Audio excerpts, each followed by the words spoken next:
Governor Glenn Youngkin has called on the Republican nominee for lieutenant governor to step aside over, quote, disturbing online content. A defiant John Reid, though, says he's staying in the race. Tyler Englander reports on the weekend of back and forth. On Friday, the Richmonder first reported on the governor's call to Reid, urging him to drop out.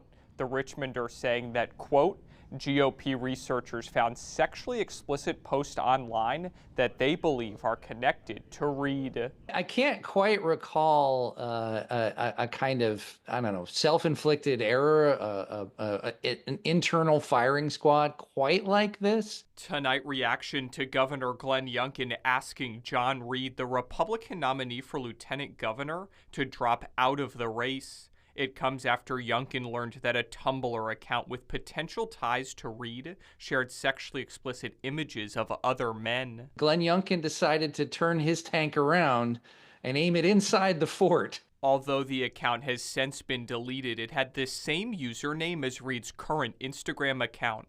When we used the Wayback Machine, an online archive tool, we found sexually explicit images of other men shared dating back to 2014.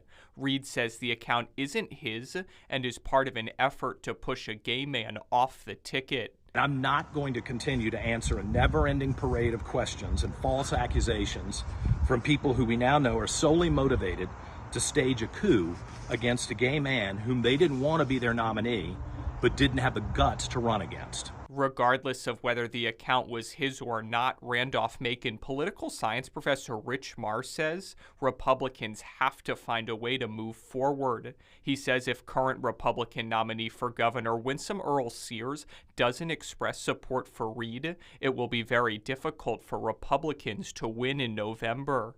So I just feel like it's a non-starter to have Reid there and not be running with him.